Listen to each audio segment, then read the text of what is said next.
आज Doubtnut app download करें। Doubtnut पर अपने सभी गणित, रसायन विज्ञान, भौतिक विज्ञान और जीव विज्ञान के डाउट्स का करो सफाया। बस प्रश्न की फोटो खींचो, एक ही प्रश्न को क्रॉप करो और तुरंत वीडियो सोल्यूशन पाओ। अभी डाउनलोड करें। हेलो दोस्तों, हमारे पास एक प्रश्न है जिसमें पूछा गया है मुक्त दोलन, प्रणोदित दोलन तथा अनुनाद क्या होता है। तो आइए चित्र के माध्यम से हम मुक्त दोलन, प्रणोदित दोलन और अनुनाद क्या होता है इसे हम समझेंगे। मुक्त दोलन एक ऐसा पिंड जिस पर बाहरी बल कार्य न करता हो और पिंड स्वतंत्रता पूर्वक दोलन करता है, तो उसके इस दोलन को मुक्त दोलन कहते हैं। आइए कैसे इस परिभाषा के चित्र के माध्यम से समझते हैं। तो मान लीजिए आर सतह के कोई मध्य बिंदु से एक पिंड किसी डोरी के माध्यम से बंधा हुआ है। इस पिंड का द्रव्यमान m है और यह पिंड कोणीय विस्थापन θ1 और θ2 कोणीय विस्थापन से अपनी दोलन गति को करता है। तो इस स्थिति में जब हम देखते हैं जब इस पिंड को उसकी माध्य स्थिति से विस्थापित करते हैं, यानी कि माध्य स्थिति मतलब जहाँ पर यह पिंड अभी उपस्थित है, तो जब इस पिंड को उसकी माध्य स्थिति से विस्थापित करते हैं तो यह पिंड दोलन गति करने लगता है। तो आइए मुक्त दोलन का इस क्षेत्र के माध्यम से समझते हैं कि होता क्या है।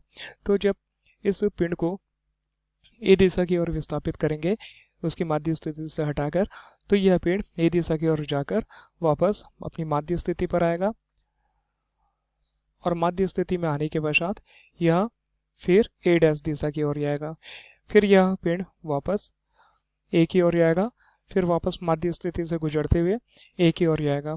तो इस प्रकार हम बोल सकते हैं कि पिंड तब तक अपनी दोलन गति या सरल आवर्त गति करता रहेगा जब तक इस पर किसी प्रकार का बाहरी बल कार्य न करता हो। बाहरी बल का तात्पर्य जैसे कि अगर हम मान लेते हैं यह पिंड हवा के माध्यम में है, तो हवा का माध्यम इस पिंड के लिए एक अवरोधक का कार्य करेगा, यानी कि एक घर्षण बल का कार्य करेगा, जिसके कारण इस पिंड की गति में विरोध होगा और अंत में पिंड अपने माध्य स्थिति में आकर रुक जाएगा। इसी प्रकार हम देखते हैं एक प्रकार का प्रत्यानयन बल जिस पिंड को उसके माध्य स्थिति में लाने का प्रयास करेगा। अगर इस प्रकार का कोई बाहरी बल कार्य नहीं करता हो तो ये पिंड अनंत काल तक यानी कि अनिश्चित काल तक अपनी गति को करता रहेगा, यानी कि अपनी सरल आवर्त गति को दोहराता रहेगा। तो इस प्रकार के मुक्त दोलन में ऊर्जा, आयाम व आवृत्ति नियत रहती है। ऊर्जा, आयाम व आवृत्ति नियत रहेगी। कब तक नियत रहेगी? जब तक इस पिंड पर कोई बाहरी बल ना कार्य करता हो। तो इस प्रकार का दोलन मुक्त दोलन कहलाता है। अब आइए समझते हैं प्रणोदित दोलन होता क्या है। प्रणोदित दोलन जब कोई वस्तु बाहरी आवृत्ति बल के प्रभाव में बाहरी आवर्ती बल की आवृत्ति के बराबर दोलन करती है, तो वस्तु के इस दोलन को प्रणोदित दोलन कहते हैं। आइए इस परिभाषा को चित्र के माध्यम से समझते हैं। मान लीजिए ए बी कोई छड़ की सिरा है और इस छड़ के सिरे से कोई दूसरी छड़ एक्स वाई बंधी हुई है और इस एक्स वाई छड़ से दो पिंड, एक m1 द्रव्यमान का और m2 द्रव्यमान के दो पिंड को लटकाया गया है। m2 द्रव्यमान के पिंड m1 द्रव्यमान का जो पिंड है वो m2 द्रव्यमान की अपेक्षा सर्वाधिक लंबा है।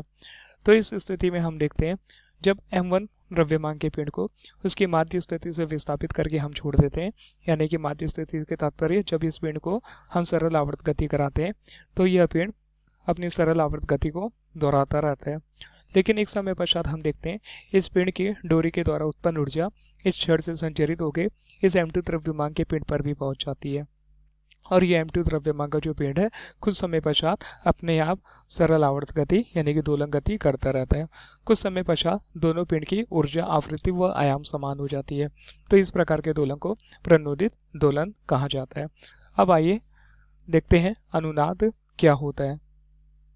अनुनाद जब किसी दोलन करने वाली वस्तु की स्वाभाविक आवृत्ति उस पर आरोपित प्रणोदित दोलनों की आवृत्ति के बराबर हो जाए तो वस्तु का आयाम बढ़ जाता है। इस घटना को अनुनाद कहते हैं। आइए एक उदाहरण के माध्यम से हम अनुनाद को समझते हैं। तो हमारा उदाहरण है रेडियो स्टेशन।